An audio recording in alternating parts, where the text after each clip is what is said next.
Let's welcome a new guest to our table, Mr. Clarence McKee. How are you? Clarence, you're becoming a regular with us, and we like that very much. I'm flattered. You're here now representing the Republican Party tonight, I'll have you know. So Good. I have the Republican in between the two Democrats for the moment. So What the way it is in the bonus. you're comfortable with that? Yes, very much. Used to it. Now, we've asked the others, Clarence, what is, how have you observed what happened today as far as turnout? First of all, it just makes you know that the people in this county take a lot for granted with the basic right to vote. Yeah. You've got people in Zimbabwe who are getting killed trying to vote. Right. Over in Georgia, they got the right to vote, and the Russians are trying to squash them. So we walk around, don't think we have to vote. Yeah. And I'll bet you within 3 weeks, 80% of the ones who didn't show up will be the first ones to complain about the ones who were elected.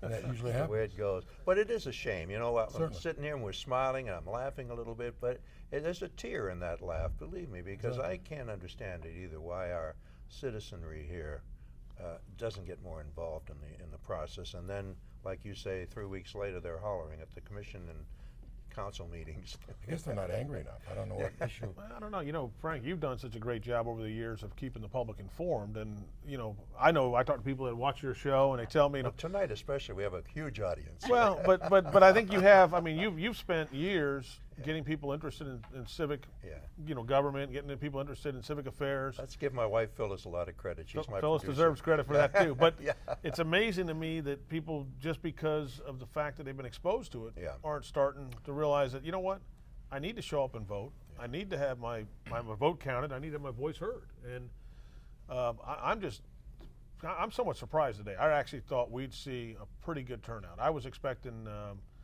maybe 20–25%. And I just don't think we're going to see those numbers. Well, here's where we disagree. I don't even think 20–25% is a good Wow. turnout. No kidding.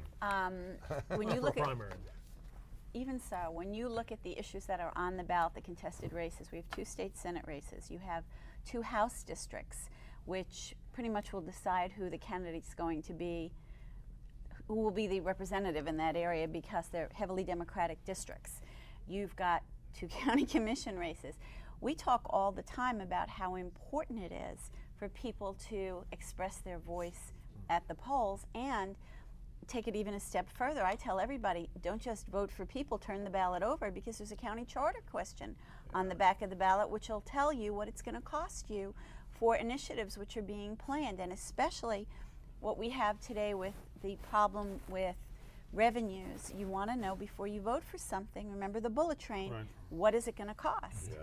True. Clarence, this is almost a Democratic primary today. I guess there's only a few. But we were talking, and maybe you overheard some of it in the green room, I don't know, but the 527s. I mean, this year, or this election cycle, they've been over the top, as they say. What do you think? There was a columnist, I don't know if it was Mayo this morning or You not, just mentioned It him, was Mayo, Mayo, yeah. that is trying to track some of these down. And I think if this is abused, that there'll be laws and legislation to restrict them, because it's like the phantom in the night. You don't know who's coming after you. That's what we're saying. And then the public just sees the negative. So Clarence, I don't even think you can say if this is abused. I think what we saw today was a clear It is abuse. It's not a question of whether it may happen. It has happened, and it needs to be stopped. We need to clean up the elections. We need to clean up campaign finance, and we've got to start with these 527s. Now, if you think about the irony, we can only take $500 in our campaigns when we run from people or from corporations. And it's all documented. And it's all listed, and we have to file it before the election so people can look at this. These 527s, someone can put an incredible amount of money in a 527 to achieve a purpose totally out of what you would normally expect. We were talking before about how Mike Mayo was talking in his column that actually one of the PACs was formed to help the Republican in November versus really try and determine a Democrat. And taking even a step further, when you realize when you run for office and it's the $500 limitation, someone could form a PAC to help you similarly and put $100,000 in that PAC, and nobody would know about it. The 527, not a PAC, 527, nobody would know about it until 6 weeks after the election's over. Yeah. Oh, I'm telling Up you. to the Congress again, just try it again. Yeah. They can't get it right. And you know, the flyers that they're sending out, the elected officials now, and of course one must have started it, and they all do, but they're large. They're like these 8 by 10 pieces here on very good stock. I mean, that's expensive. The other day, I believe it was Sunday, one of the newspapers, the plastic that comes with the newspaper that holds it the in, wrapper, yeah. had a, I won't mention, but it had a candidate plastered Yes. on there. I mean, they're finding Makes every you angry possible at the way. candidate, doesn't it? Yeah. I wouldn't do They're that. finding every possible way now to get the message out, and I guess that's all well and good, but in the meantime, who's going to show up at the polls? And you know, you're talking about the turnout. There's nothing more important than kids and education. You've got 3 school board seats up. Yeah. A lot of contention about what the legislature's going to do with the school system. People complaining about the impact of an Amendment 5 and how much will be taken out of the schools.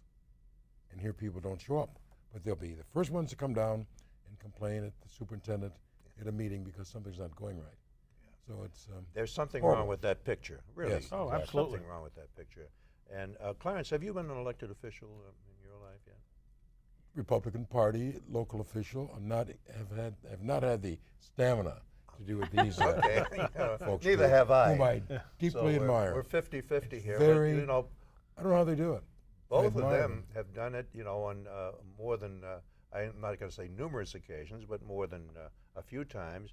And, you know, when you're running like you two have to, how do you feel on a day like today if you were on the ballot today and knowing that, as Eileen said, it might be 20% or less turnout? Well, let me say this. How do you feel about that? I love campaigning, and I love election day. And to me, it's like sports again. It's like a chance to compete and get out there. And I've always been kind of been energized on election day. And so, you know, I've had days where low turnout, high turnout. I don't think there's anything like an election day when you're a candidate. It is exciting. It's it really kind of energizes you. And the neatest thing is when you actually get to polls and you talk to voters. And when that voter says to you, you know, Mr. Seiler, I voted for you because of this, or, you know, I supported you because of this, and it makes you feel good that, you know, you're giving something back to the community. You're actually fulfilling that pledge of public service. And I've always enjoyed Election Day, whether it's a good turnout or a bad turnout. Eileen? I have to agree with Jack. It really gets your adrenaline going on Election Day. It's the culmination of all of your campaigning. But what's particularly nice is when you're working the polls and people come up to you, and it's not just they say I voted for you, but what they do is they can pinpoint something that you did that made a difference in their life. Good. And that really, there's no feeling like that in the world to know that you've made a difference in your community for the better. Yeah, well, that's nice, and I'm sure it's a wonderful feeling. We get a good feeling tonight because, see, we're live. I don't get to do live programs too much. Our county line, I hope you're watching 7 days a week now.